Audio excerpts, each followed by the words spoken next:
mau, kalau engkau kami perintahkan untuk mereka yang telah menyakitimu, kami himpitkan mereka penduduk Taif sehingga mereka menjadi azab untuk mereka, dan engkau sudah perjuanganmu sudah selesai untuk mereka dan tidak ada dosa bagimu ya Rasulullah.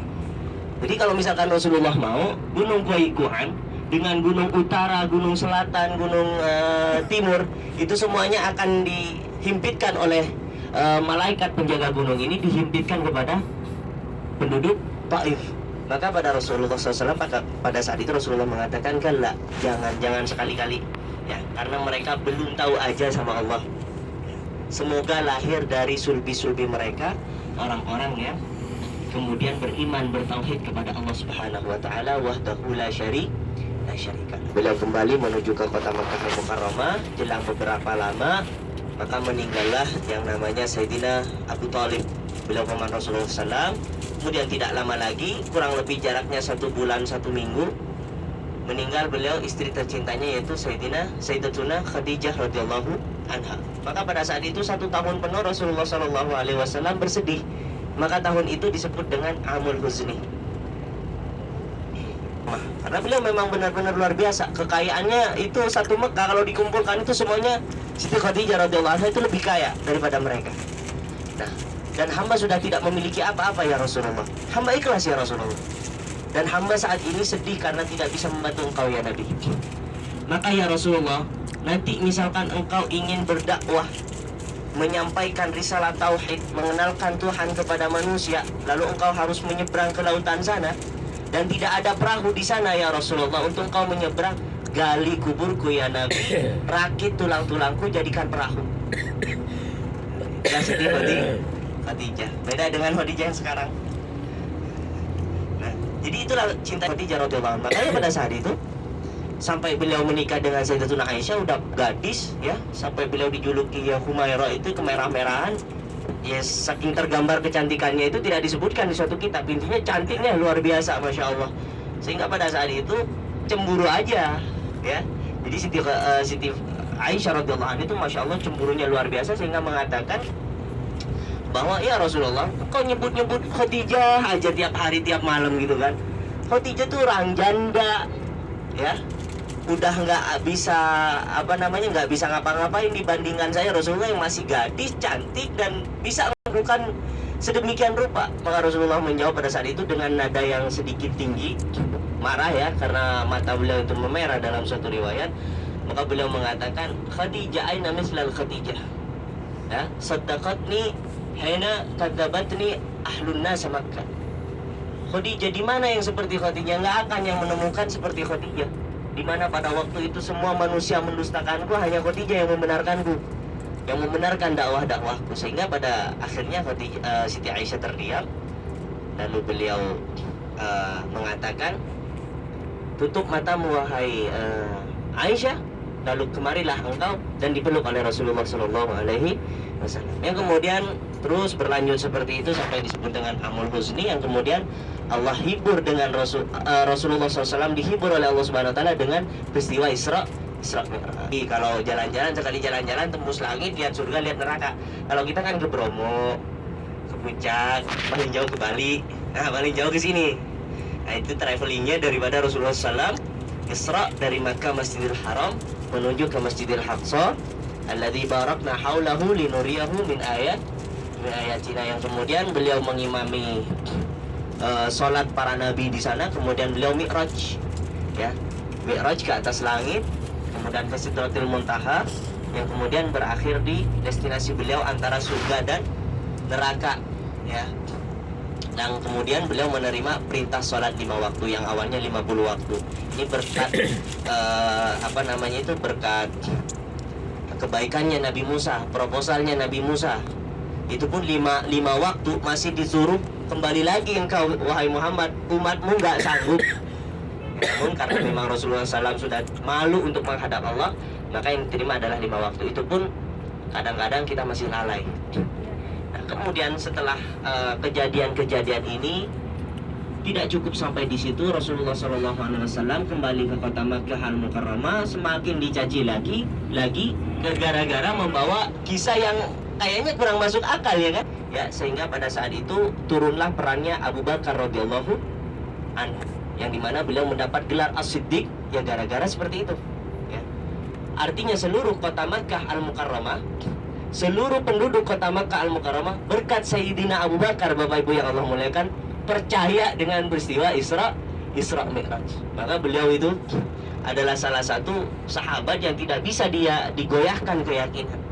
Maka ketika Sayyidina Abu Bakar mendengar kabar bahwa Rasulullah SAW Isra Mi'raj, artinya datang penduduk Quraisy semuanya kepada Abu Bakar, artinya hanya ingin melaporkan dan ingin melecehkan Rasulullah, yang tujuannya mereka itu adalah mempermalukan Rasulullah SAW.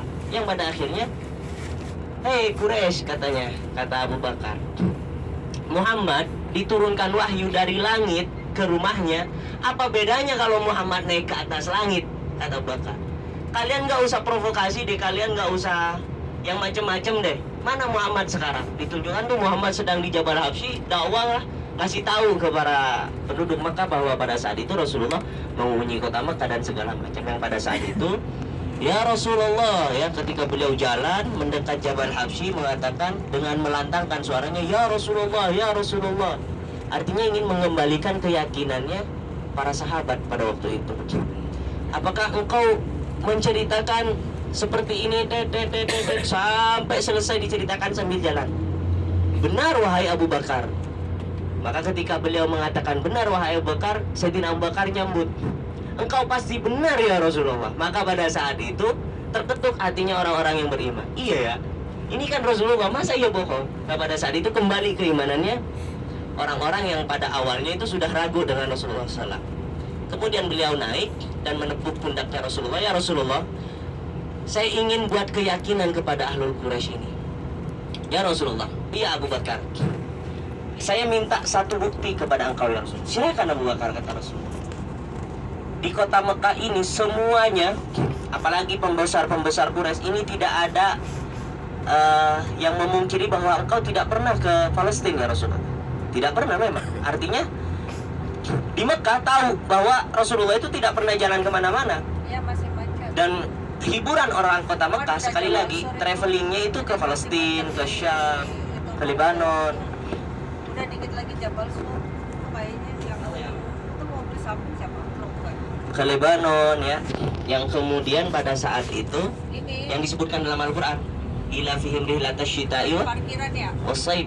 Itu adalah musim dingin maupun musim panas, ya mereka jalan-jalannya ke sana. Yang kemudian pada saat itu mengatakan, baik ya Rasul, baik Abu Bakar, apa yang kau bisa mana ke Palestina ya Rasulullah. Maka pada saat itu ditampakkan oleh Allah Subhanahu wa taala Masjidil Aqsa, jalan-jalannya, pasarnya, pintunya, jendelanya ada berapa, sehingga Rasulullah SAW puas menyampaikan keadaan daripada Palestina. Kalimah hadza mahad.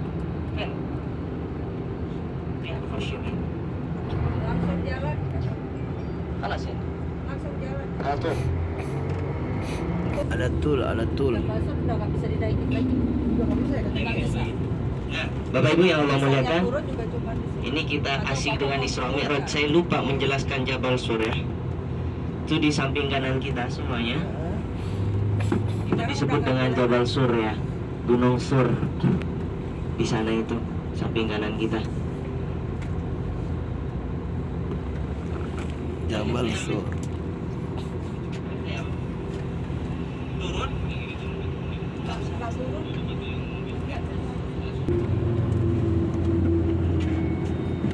Kita tidak turun sekali lagi ya, karena memang pertama kondisinya seperti ini dan akan menghabiskan waktu. Pastinya para jamaah ingin berlama-lama di Jabal Arafah. Iya. Di Jabal ya. Jodoh yang mau Jabal Rahmah, Jabal Jodoh. yang mau nulis jodohnya di. Jadi apalagi di sini debu-debu ya, khawatirnya nanti batu-batu basur. Oh, Basur. Jadi kalau kita naik ke puncaknya sana, di atasnya itu ada anak buah yang kurang lebih lebarnya 1,5 meter, panjangnya 3,5 meter. Jadi kalau kita naik ke atas gunung itu, kemudian kita ingin masuk ke gua tersebut, maka kita tidak bisa dengan posisi berdiri tegap seperti ini, ya. Jadi harus nunduk.